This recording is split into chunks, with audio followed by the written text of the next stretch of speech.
নমস্কার বন্ধুরা, আজকের রেসিপি হচ্ছে আমার চিংড়ি মাছের বড়া। দেখতে থাকুন আমার এই পুরো ভিডিওটা। আমি এখানে চিংড়ি মাছের বড়া বানানোর জন্য এই রকম ছোট চিংড়িটা নিয়ে নিয়েছি। এগুলো আমি ধুয়ে ভালোভাবে পরিষ্কার করে নিয়েছি। এরপর দিয়ে দেব কিছুটা ধনেপাতা কুচি, গাজর কুচি, আর দিয়ে দেব একটা বড় সাইজের পেঁয়াজ কুচি। এরপর দিয়ে দেব কেটে ধুয়ে রাখা পেঁয়াজ কলি,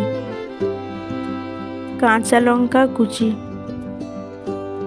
এরপর দিয়ে দেব কিছুটা পরিমাণে হলুদ গুঁড়ো আর লঙ্কার গুঁড়ো।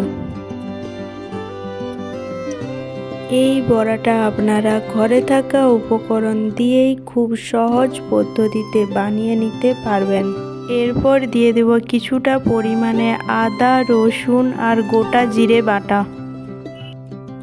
এরপর দিয়ে দেব এই চামচের 2 চামচ বেসন আর 1 চামচ শুকনো চালের গুঁড়ো।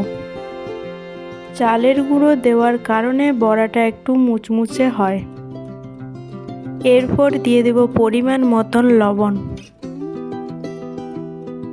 এরপর সব উপকরণগুলোকে আগে হাত দিয়ে ভালো করে মাখিয়ে নেব।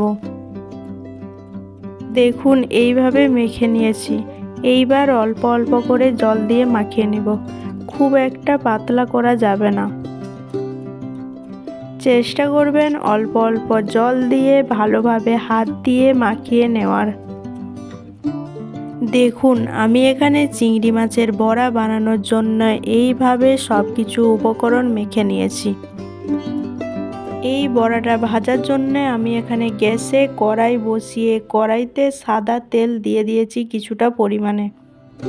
তেল গরম হয়ে যাওয়ার পর আমি এখানে একে একে সব বড়াগুলো ছেড়ে দেব।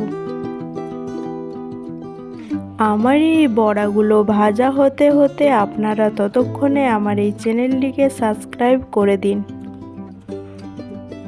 চেষ্টা করবেন এই বড়াগুলো ভাজার সময় গ্যাসের ফ্লেমটা একবারে লো রাখার, আর উনানে করলেও কম আঁচে ভেজে নেবেন উল্টে পাল্টে। এই বড়াগুলো আপনারা চাইলে বড় চিংড়ি মাছ দিয়েও করতে পারেন। দেখুন এখানে আমার হয়ে গেছে চিংড়ি মাছের বড়া। আমার এই রেসিপিটা ভালো লাগলে কমেন্ট করে জানাবেন, আর ভিডিওটাতে একটা লাইক করে দেবেন। দেখতে যেমন সুন্দর, খেতেও খুবই সুস্বাদু। একবার বাড়িতে বানিয়ে খেতে পারেন। ধন্যবাদ সবাই, ভালো থাকবেন, সুস্থ থাকবেন।